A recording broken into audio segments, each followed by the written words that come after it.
Action Comics #1, June 1938.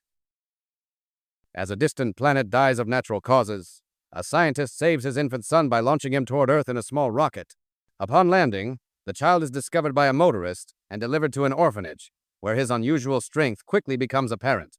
As he grows, the child, now Clark Kent, discovers he can leap great distances, lift heavy objects, outrun trains, and resist the force of artillery shells. Choosing to use his abilities for the benefit of humanity, he becomes known as Superman, champion of the oppressed. A scientific note compares his abilities to Earth insects like ants and grasshoppers, which perform feats far beyond their size, showing his feats are a natural extension of advanced evolution. At the Daily Star newspaper, Clark Kent attempts to land a job as a reporter, but is quickly dismissed for his lack of experience. Determined to help people more effectively, he changes into his Superman costume in a nearby alley, believing access to breaking news will make him more useful. Overhearing a report of a mob assaulting the county jail, and hoping to impress the editor, he leaps into the sky, hoping to intervene before it's too late. The scene shifts to the jail, where an angry crowd is already forming outside, intent on taking justice into their own hands. Moments before an angry mob can lynch a man named Sims, Superman intervenes with a dramatic entrance, scattering the crowd. He declares that justice must be served in court, not through violence. Then, a few attempt to fight back, and they are swiftly repelled with violence. The crowd, stunned by the lone figure's strength, retreats. A grateful warden asks Superman who he is, to which he replies that he's a reporter. As the prisoner is returned to safety, Sims offers Superman a red-hot lead as thanks for saving his life. Superman learns from Sims that nightclub singer Bea Carroll murdered Jack Kennedy for two-timing her, and framed Evelyn Curry. Thanking Sims, he leaves and resumes his identity as Clark Kent, securing a job at the Daily Star for his investigative work.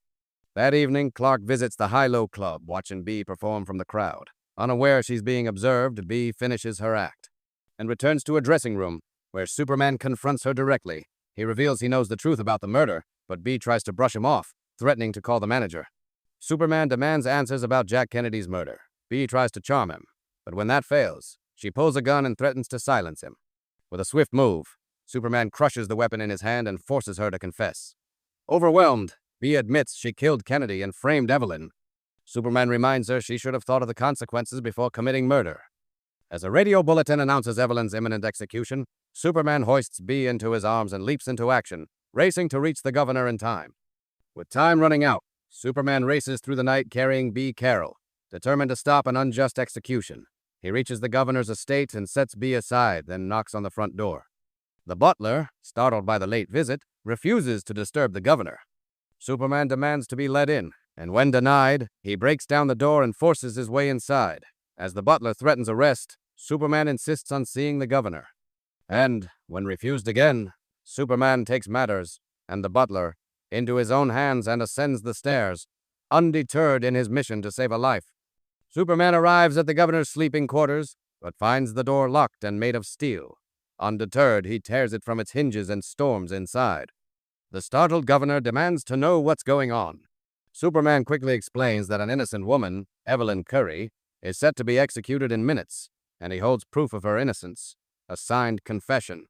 As the urgency escalates, the butler panics, draws a concealed weapon, and threatens to shoot.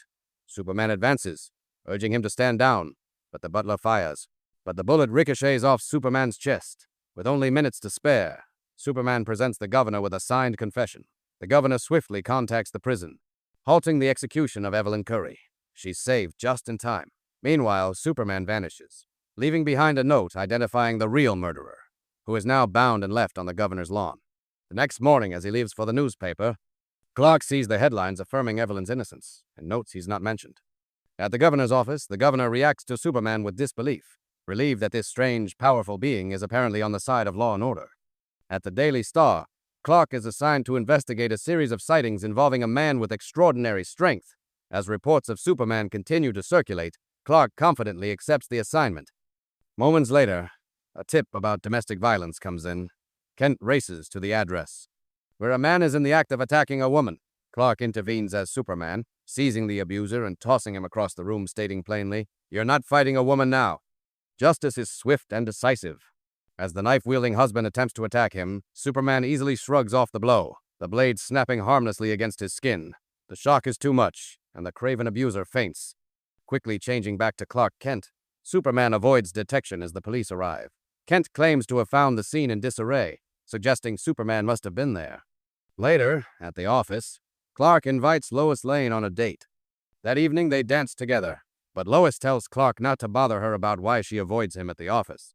Meanwhile, a nearby group of men take interest in Lois, with one named Butch, planning to cut in despite Clark's presence, setting the stage for trouble.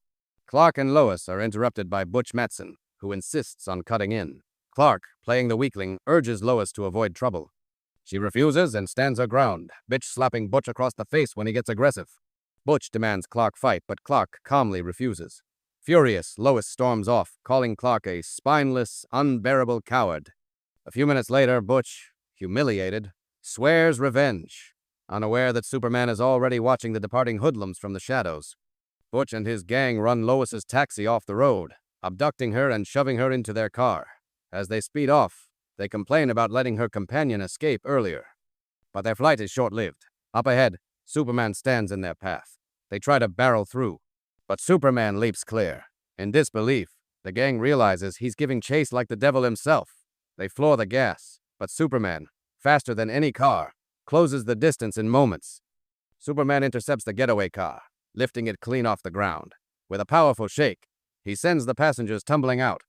Moments later, he hurls the car into the rocks, reducing it to a wreck. Superman spots Butch trying to flee.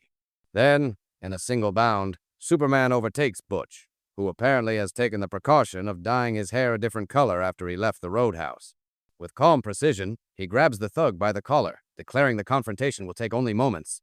After securing Butch to a utility pole, Superman releases him and returns to Lois, assuring her she's safe. He carries her back to the city, setting her down just outside its limits, with a warning not to report the incident. The next morning, Lois recounts her strange encounter to her editor, who dismisses her claims. Meanwhile, Clark attempts to apologize, but Lois treats him with icy indifference. Assigned to report on a brewing war in a small South American republic called San Monte, Clark accepts the task, then quietly diverts his route to Washington, D.C. instead. In Washington, Clark watches Senator Barrows during a congressional session. Afterward, he snaps a photo of Barrows meeting a secretive figure. At a local newspaper archive, an attendant identifies the man as Alex Greer, a shadowy lobbyist. Later that night, Superman scales the senator's residence and listens in as Greer pressures Barrows to ensure a bill's passage. Barrows confirms the legislation will embroil America in a European conflict before the public understands its consequences. Then Greer and Barrows discuss payment. Superman overhears this exchange and devises his plan. As Greer exits Senator Barrows' home, Superman confronts him, demanding to know who is backing his corruption. Greer denies everything, but Superman isn't having it. Grabbing the man's wrist, he lifts him off the ground. Greer struggles and protests, but Superman instead grabs him by the ankle and soars into the sky. Carried helplessly above the city, Greer screams that they'll be electrocuted if they touch the telephone wires. Superman calmly reassures him. Birds sit on telephone wires and they aren't electrocuted, and keeps flying. Superman continues interrogating Greer by taking him for a high-altitude tour of Washington. As Greer begs to be let down, Superman dangles him in the air, rushing near telephone poles and soaring past the Capitol. Greer's terror grows as Superman jokes about leaping across buildings, then missing the building and falling. And this story is continued in Action Comics #2. Thus begins the thrilling saga of the most extraordinary strip character ever known, Superman. A marvel of strength and intellect, he is fated to transform the course of the world.